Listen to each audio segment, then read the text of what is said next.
Regional ring road కోసం భూసేకరణ ఆపాలంటూ భువనగిరి జిల్లా చౌటుప్పల్లో రైతులు ధర్నాకి దిగారు. భూ నిర్వాసితులకు బీఆర్ఎస్, సిపిఐ పార్టీలు మద్దతు తెలిపాయి. ధర్నాలో పాల్గొన్న ఎమ్మెల్సీ నెల్లికంటి సత్యం రైతుల కోసం ఎంతవరకైనా పోరాడతామని చెప్పారు. రైతులకు సరైన ధరలు ఇవ్వకుండా బలవంతంగా భూములు తీసుకోవడం సరికాదన్నారు. RRR అలైన్మెంట్ మార్చడం సరికాదన్నారు నెల్లికంటి సత్యం.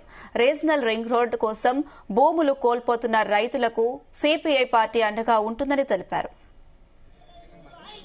ఈ అలైన్మెంట్ మార్చడం వల్ల అనవసరమైన అనుమానాలకు తావు ఇస్తా ఉన్నారు. అందువల్ల వాళ్ళ చౌటుప్పల మున్సిపాలిటీ కూడా రెండు భాగాలు అయ్యే పరిస్థితి కనపడతా ఉంది. వాళ్ళ మున్సిపాలిటీలు అయినప్పుడు పక్క గ్రామాలను తీసుకొచ్చి మున్సిపాలిటీలో కలుపుతా ఉన్నారు. ఇప్పుడు ఉన్న మున్సిపాలిటీని రెండు భాగాలు చేసే ఒక అనాలోచితమైన చర్య. ఒకవేళ ఇది టౌన్ వచ్చినప్పుడు కాస్త ఇంకా అవతలకి తీసుకుపోవాలి తప్ప ఆ మధ్య టౌన్ మధ్యన జీవించడం అనేది చాలా దుర్మార్గమైన చర్య. అందువల్ల సిపిఐ దీన్ని పూర్తిగా వ్యతిరేకిస్తుంది.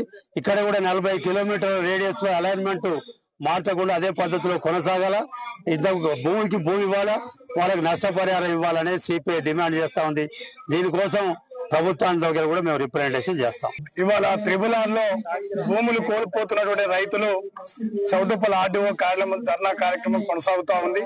సరే, ముఖ్యంగా ప్రభుత్వాలు మారినప్పుడల్లా మరి అనేక సందర్భాలలో మరి అలైన్మెంట్ మార్చి ముఖ్యంగా పారిశ్రామికవేత్తలకు, దివిసి కంపెనీ లాంటి వాళ్లకు మేలు చేకూర్చే విధంగా ఇలా అలైన్మెంట్ మార్చి మరి పేద రైతులు, మరి ఎకరం 2 ఎకరాల రైతుల గుండా రింగ్ రోడ్డుకు 40 కిలోమీటర్లు ఉండవలసినటువంటి మరి RRR ని ఒక్కొక్క ప్రాంతం దగ్గర 28 కిలోమీటర్లు, 20 కిలోమీటర్లు, ఒక దగ్గర 60 కిలోమీటర్లు, ఒక దగ్గర 50 కిలోమీటర్ల పేరుతోని మరి ఈ అలైన్మెంట్ తీసుకురావడం జరిగింది.